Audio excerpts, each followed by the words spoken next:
Chapter 18. Rip. Under Tepid's guidance, the ATR took the little battered ship away from that awful place and headed north, far away from any land, to finally search for the rain monster.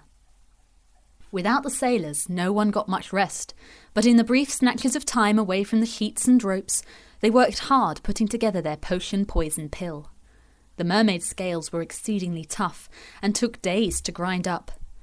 They all took it in turns to sit with a scale in a pestle and mortar, pounding it into submission until their hands got blisters. At last, the scales were reduced to a fine powder that glittered in the candlelight. Very carefully, with one person pouring and another mixing, they added the Goromasoltia slime, bit by bit, under Abrian's supervision. The result was a strange-smelling paste that could be rolled into a ball not even Dominator was tempted to lick. Delilah then held it tightly in her hands and let her white magic flow out of her fingers. The ball grew warm, and a strange prismatic light came from inside it, shining brightly enough to light the bones in her hands.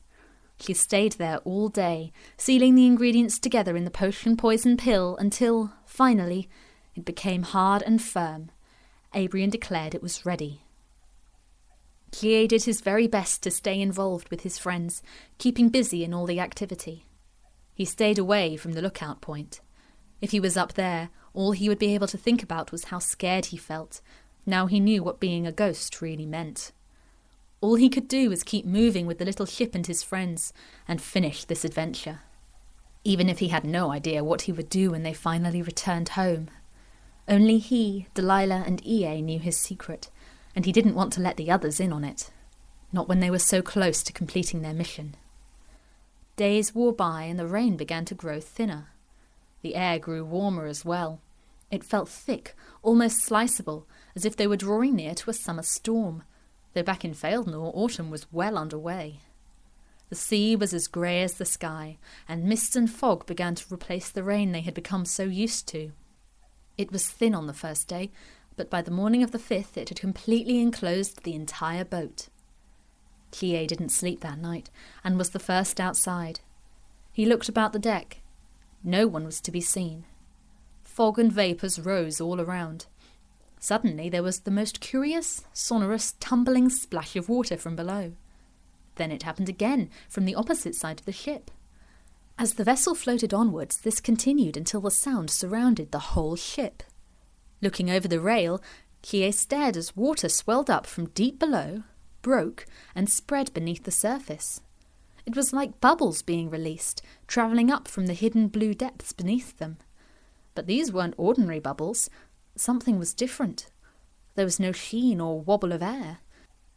It was more like a different kind of water altogether, thicker, warmer, and more lively. It surrounded the ship with rolling sloshes and ripples, causing curtains of vapour to break into the air as the boiling seawater hit the cold surface, and Bligh understood. They had reached where the rain was coming from at last. Gradually the others emerged, curious about the sound. After a quick, whispered discussion, they all agreed this must be the place. It was like being inside a kettle. All the vapour around them was rising slowly into the air, ready to condense and fall far away as the rain that had pursued them everywhere. Everyone was on alert now, gazing out into their surroundings for any shape, any sign of the monster that awaited them. But visibility was low. Everything was grey and steaming. The masts were scarcely visible, and as they ploughed deeper still into the fog, the front of the ship became entirely obscured in mist. Their footsteps and voices were oddly muffled as they strode to and fro. Delilah stood very still next to Bligh, staring out into the swirling blankness, the potion poison pill clutched tightly in a pouch at her side. An hour slipped by, and still they found nothing. Another 2 hours and they were all beginning to feel confused. The rain monster must be big to make the sea boil like this. Even if they couldn't see it, they would have bumped into it by now. Unless it swam away? Asked Annie tentatively. Then why is the sea still bubbling? Said Morphea, looking concerned. Bligh stared at his reflection over the edge of the boat. That was it? No big monster? Not even a little monster? Just an angry bit of the sea? This couldn't be it. They'd all been through so much. Maybe Maemia made a mistake, Abrian said, looking at his map, his brow furrowed. Maybe you didn't guide us to the right part of the ocean, Honno suggested, snarkily looking over his shoulder. No, we're definitely here, Abrian replied, pointing to a circled area on the map. But we could be anywhere in that circle, Honno responded. Delilah walked over to Bligh. She looked up at him, one hand resting on her stomach, the other wishing it could hold his hand. She knew that look on him. It was all too familiar after the incident with the Spirit Eater. Maybe we should go and ask Maemia. There might be time to retrace our journey now we've made the potion poison pill. No. Bligh murmured. Delilah was sure she could see red sparks crackling off him. I see something, called Annie. She was pointing over the edge of the prow down to the sea. Abrian dashed to the front, Morphea and the others close behind. I don't see anything, said Gina. No, you have to look further, right down there, insisted Annie, almost hanging off the side. Not very far in front of the ship, there seemed to be the highest concentration of bubbles. These stopped abruptly, for no apparent reason, in a wide, ragged circle. The water inside this circle was perfectly calm, almost unnaturally still. As they squinted at it, they could see the vague form of something dark, very dark. The strange bubbles were issuing from all around it, as if being repelled outwards. Something under the water? Whispered Honno, grabbing Gina before she could make a leap into the sea. Don't! We have no idea what that is. It looks like just a shape, said Tepid, also leaning over the side. I do believe that seems to be a geographical feature of some sort. It's hard to tell. So, there's no monster? Dominator said, looking up. Nothing to feed this magic potion poison pill to? We searched for those ingredients for nothing? Don't say that. Began Honno, but Dominator's temper was getting the better of him. I don't understand. There should be something here. It's not like we can make something appear, said Honno angrily. Dominator spun his hands, conjuring the shape of a monster with his orange magic. Yes, we can actually. Stop it. That's not solving anything, growled Morphea, waving the magic aside. Bligh could see their resolve slipping. Inside, his fear began to rise up again. What are we supposed to do then? Snapped Gina. The rain's still here, and we don't have a clue. Bligh wished they would stop shouting. They couldn't give up. Everything was slipping out of control. They were wasting precious time. Pain was beginning to seep back into his head. Please don't. Delilah stepped in between her friends. Don't fight now. We can always keep looking. But for what? Bligh clenched his fists. This was so stupid. They were being so stupid. This can't be it. The pain got worse. It was all in their hands. He couldn't do anything. They were letting it slip away. Then think of something. And Bligh did. It's not fair, he shouted, pounding his fists through the railings. Hey, Bligh, we'll work it out, Honno said, walking towards the angry ghost. The rain isn't going any... But Bligh had already reached through the pouch carrying the potion poison pill, the ground-up mermaid scales allowing him to pick it up, and hurled it into the ocean. Bligh, what are you... Abrian couldn't finish his sentence before the ghost flung himself into the water after it. Bligh could barely hear Delilah's panicked yell as he sunk below the ocean's surface. Twists of magic spiralled around him as he went further down. What am I doing? He suddenly thought. He was descending into the depths of the sea once more, into the murky blue gloom. Flashes of Chroniese Pin's tentacles filled his mind. Why did he just throw away their ingredients? And what if there was another spirit eater lurking down here? He spun around, looking in every direction. It was only then he noticed the structures around him. Enormous, rocky towers and spires rose up from the ground like imposing castles. From the tips of their spires, some sort of extremely powerful fluid was billowing up towards the surface.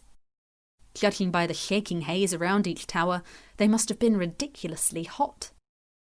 Bligh turned about again and saw, rising up behind him, the tallest, widest tower of them all. It could have been older than the glass mountains, older than Gadav's cave. Its rocky sides were encrusted with layer upon layer of aged minerals, with skeletons of decaying marine life encased in its skin. As he drew closer to it, he saw the stone was quaking, vibrating like a bell that had been struck too hard. The water around him shimmered, and, briefly, a rainbow of colour shot through it. Looking back at the fluid coming from the other vents, Bligh realised it wasn't water bubbling all around. It was magic. Clear magic filled with every colour rose up from the seabed's deep heart to disperse and circulate throughout the sea in a powerful current, the lifeblood of their world. The further down he went, the stronger the magic became. Vents sprouted up around him, spewing clear magic into the ocean and off to the various lands and nations. Then he saw it. Stretched across the water above the largest vent was a rip, a massive, tattered rip in the fabric of reality. The edges were torn and greying. The space inside was a void. It wasn't black as if there wasn't any light coming from it. It just wasn't there. It was like someone had covered one of Bligh's eyes, but not the other. There was just a space of nothingness. Looking at it made Bligh's head hurt. When the clear magic shooting from the mouth of the vent hit the rip in the fabric of reality, it was repelled away, unable to travel through to the nothingness beyond. All this power, all this energy spewing from the vent was being forced back inside itself. The tower must have been superheating with all the magical energy flowing the wrong way. At last, Bligh saw the full scope of the damage that had been spreading. Gadav coming through the hole in the cave. Chroniese Pin the Spirit Eater hunting under the sea. These monsters had broken through from the Netherworld into his own. Bligh remembered the words of the Nether Watchers. It is very dangerous to play with reality. They had been right. The sea was boiling as these magical vents suffered, making the rain, soaking their home. He had broken into the Netherworld so many times, and now he was finally seeing the consequences. The fabric of reality had been breaking, and this one rip, in just the right place, had thrown his whole world off balance. He stared back at the black tear. It can't be fixed.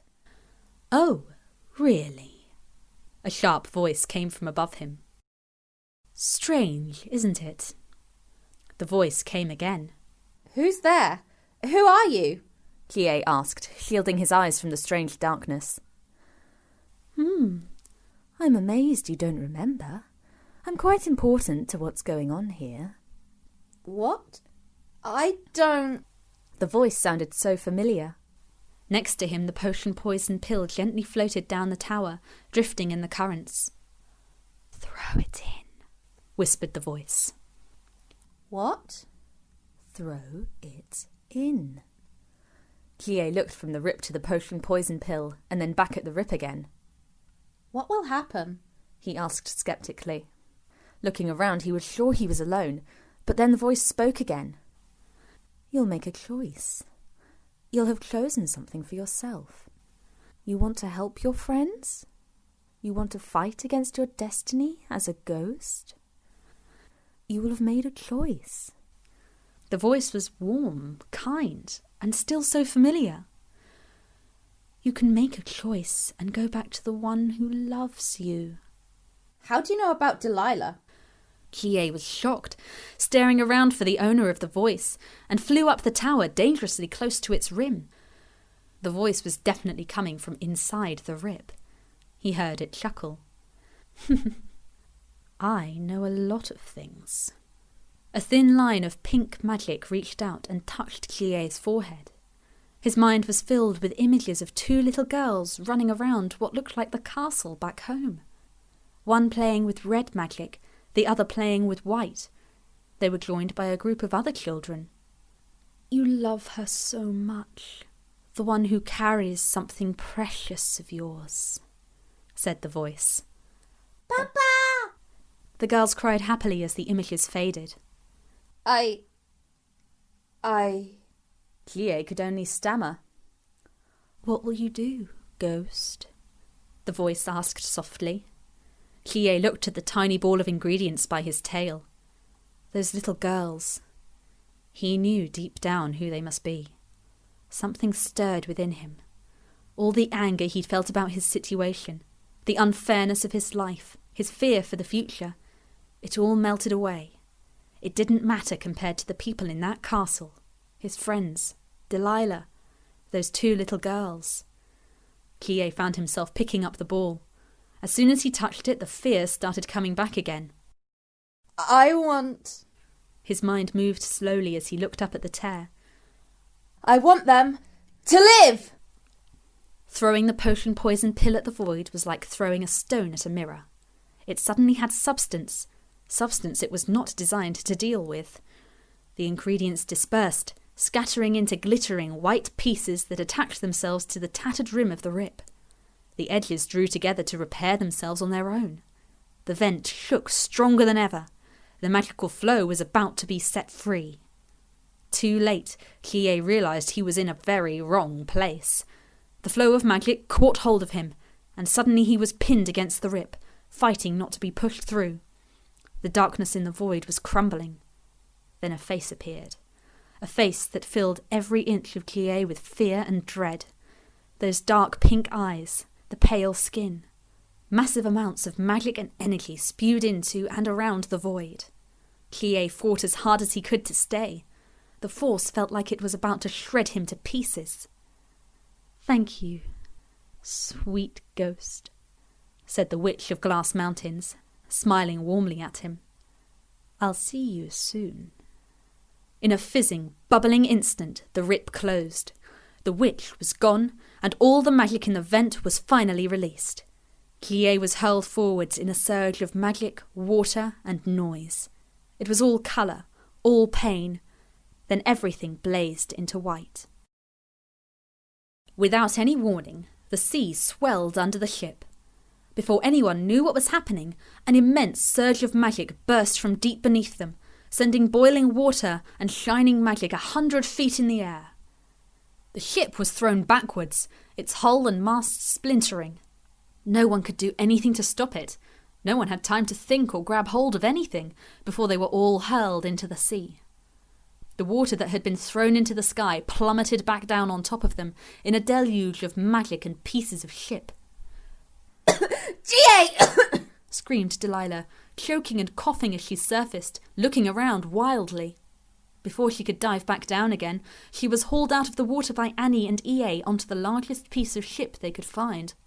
The others also struggled, grasping at floating wreckage before paddling, then scrambling onto the shredded piece of ship where Annie and EA clung on with Delilah. "What happened?" shouted Honno. Look at the sea! Abrian pointed a shaking hand to the open water. All around them the vapour was dispersing. Something hazy shimmered in the air, like the remnants of crystal clear, colourless magic. The waves lapping the wreckage grew cooler with every minute. "The potion... the pill!" exclaimed Morphea. "GA had it! Whatever he did must have worked.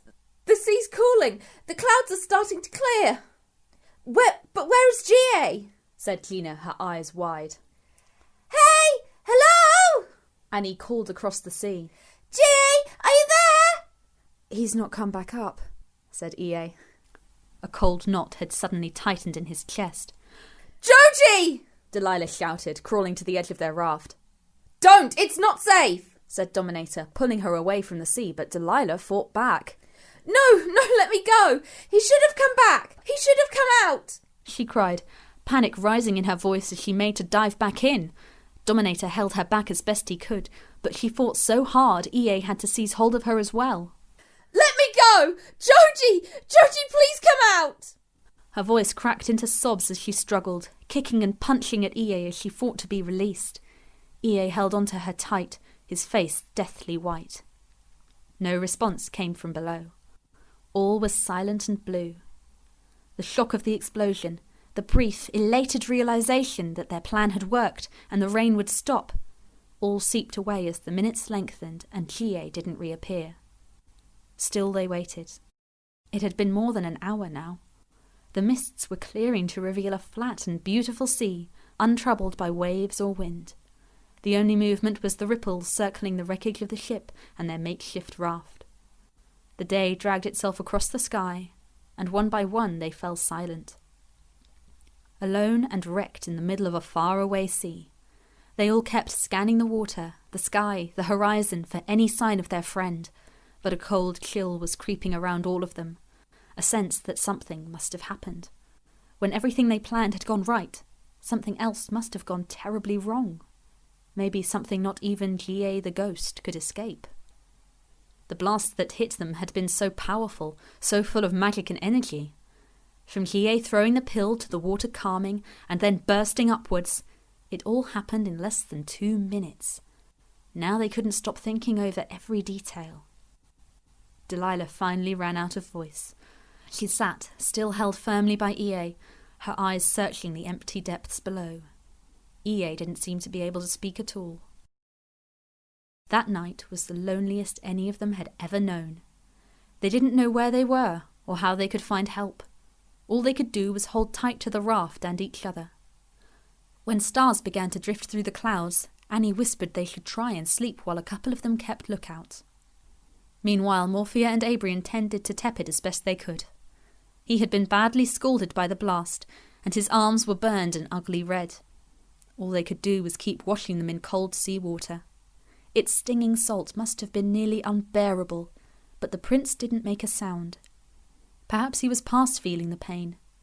Instead, his eyes remained fixed on the gentle sea around them. Morphea's head was spinning from when debris struck her. She felt sick and giddy, but forced herself to focus, to stay awake, and keep her vision in the gathering dark. Under his jacket, Honno could feel Pippa shivering. She was the warmest thing they had, but the tiny dragon didn't like being thrown about or doused in water. She was without doubt the bravest little creature he had ever known, but right now she was as bruised and frightened as the rest of them. Honno looked out to where the horizon must be in the empty blackness around them. It was all so quiet. The only sound the water gently slapping against the sodden wreckage. He realised he had never felt so afraid. He had no idea what was going to happen. He wanted to cry. He wanted to be anywhere in the wide world but where he was. But then again, at least it wasn't raining. That was why it was so silent. No rain. He had grown so used to it for so long, and now it wasn't there. With a bittersweet pang, he realised that after all they had been through, they had done it. Their task was finished.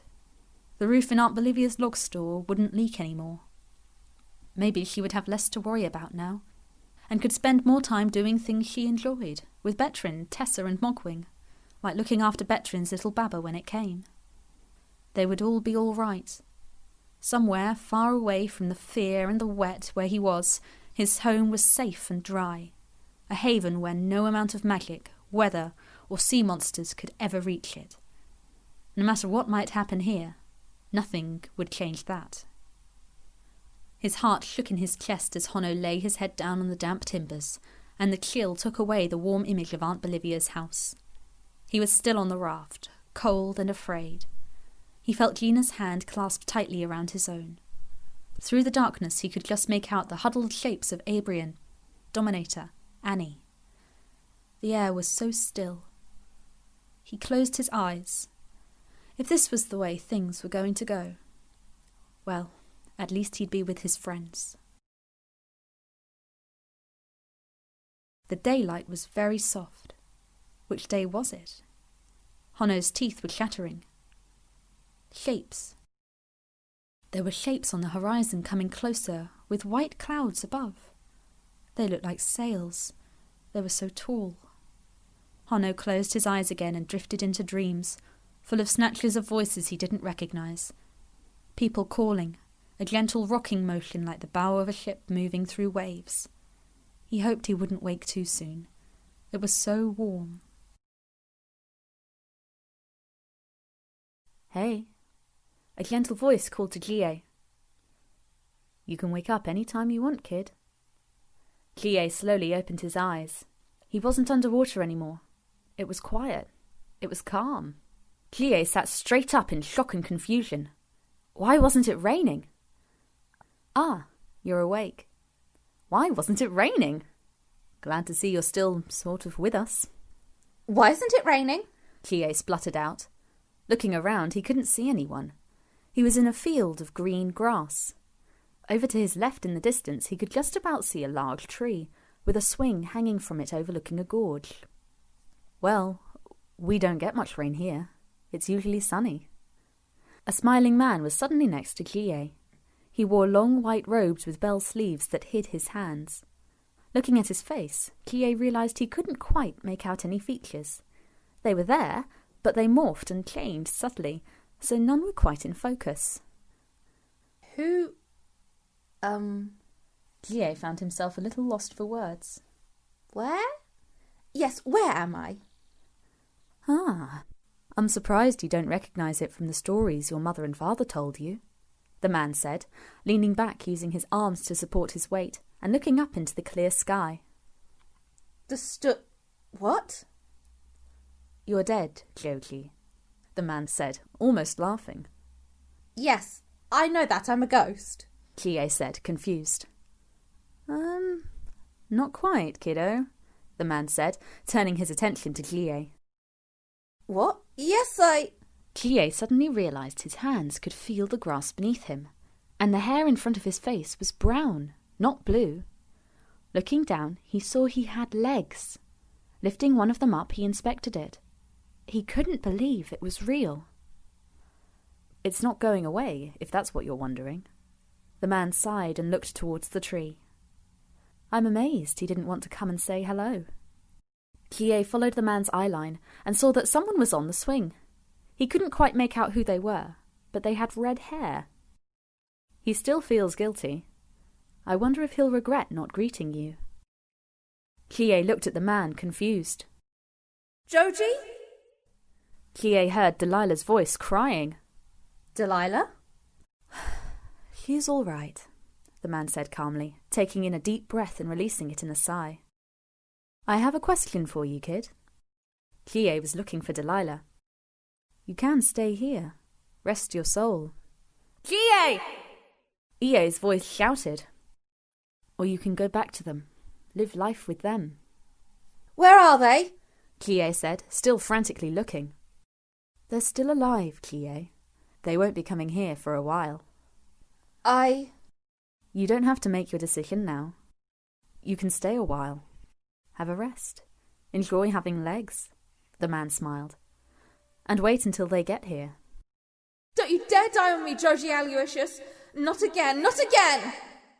Delilah's voice rang out. Or you can go back to them. You don't have to die just yet. The man lay back, resting his head in his hands. I get the feeling I know which option you'll choose. Bligh looked around at the landscape in front of him and realised where he was. Can I bring Delilah next time? Well, that's assuming you both come back here next time you die. Bligh turned quickly to face the man. Don't panic, I'm kidding. There's a space for you and all your friends here. Bligh breathed a sigh of relief. You know, the man said, I am so proud of you and your brave choices. He smiled. I've often said, there's no greater love than this, to lay down one's life for one's friends. Bligh stayed quiet. There was a gravity to those words he'd never experienced before. In his heart of hearts, Bligh knew exactly what he wanted to do, though it wasn't going to be easy. It could even be painful, and yet it felt right. The man looked at him kindly as Bligh made his choice. There was no blame in his eyes, no accusation, just pure honesty. He placed a hand on Bligh's shoulder. Whatever you choose, you must remember, I will always be with you. Then I'd like to go back and see them all, including my daughters. Ah, yes. Madame showed you them, didn't she? The man chuckled. They will be with you soon. The White Queen has made sure of that. Bligh grinned, hearing this news. Right. Let's get you back home. Lay down. Bligh complied, and the man sat next to him. Placing one hand on Bligh's forehead and the other on his chest, he slowly started pushing Bligh into the ground. It gave way around him, and soon water started pushing up through the cracks, covering him once more. Bligh felt himself being pulled down. The warm water continued to cover him until he was falling down through it with his own weight, rather than being pushed. Looking up through the ripples, Bligh saw the man's smiling face looking down on him as he waved. His face solidified into that of a happy, middle-aged man. Smile lines adorned his face and crinkled around his eyes. His grey eyes were bright and full of life. Bligh was looking forward to coming back.